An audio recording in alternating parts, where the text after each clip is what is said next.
KRN heat exchanger हा जो IPO आहे याबद्दल आता आपण डिटेलमध्ये इन्फॉर्मेशन बघूया. सगळ्यात पहिला हा किती पटीने भरलेला आहे, किती पैकी लोकांना मिळू शकतो, असे बरेचसे प्रश्न तुमच्या मनात असतील तर त्या प्रश्नांची उत्तर तुम्हाला आपल्या या व्हिडिओमधून मिळून जातील. सगळ्यात पहिला हा IPO 25 तारखेला ओपन झालेला होता.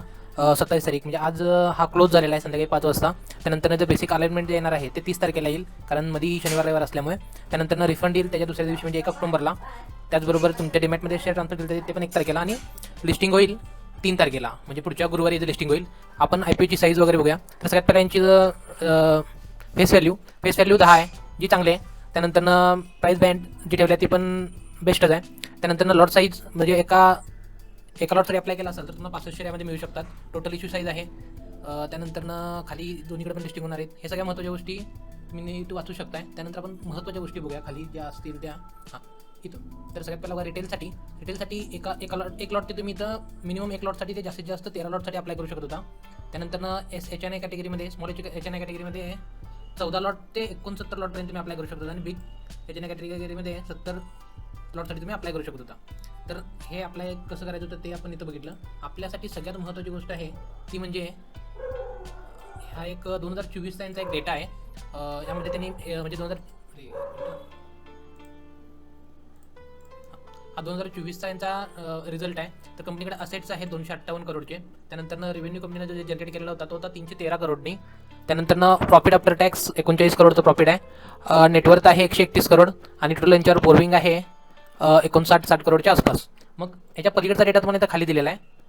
कम्पेअर जर तुम्ही मागच्या याच्याप्रमाणे जर केला तर माझ्यामध्ये तर हे बेस्टच आहेत. येत आहे कंपनीचा 2022 पासून जे असेट्स आहेत ते 92 करोडपासून 148 करोडपर्यंत गेले. त्यानंतर 258 करोडपर्यंत सध्या तरी दिसतात. रेव्हेन्यू 158 वरून 249 आणि त्यापेक्षा आता आपल्याला 300च्या वर रेव्हेन्यू वर दिसत होता. त्यानंतर प्रॉफिट आफ्टर टॅक्स पण 10 करोडपासून 32 करोड आणि आता नाही म्हटलं तर 40 करोडच्या आसपास आहेत. आणि नेटवर्थ पण कंपनीची वाढत चाललेली आहे. टोटल बोर्विंग पण कंपनीचं वाढत चालले, पण प्रॉफिट वाढत चालल्यामुळं बोर्विंग पण आपल्याला थोडंफार वाढलेलं दिसत आहे. त्यानंतर सगळ्यात महत्त्वाची गोष्ट आपल्यासाठी आहे ती अलॉटमेंट.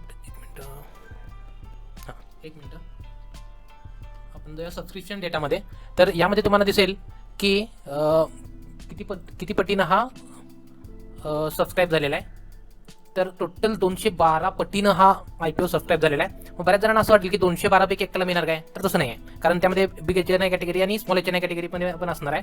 तर बघा रिटेल इन्व्हेस्टरमध्ये 95 पैकी म्हणजे 95-96 लोकांपैकी तुम्हाला एकट्याला अलॉटमेंट मिळणार आहे.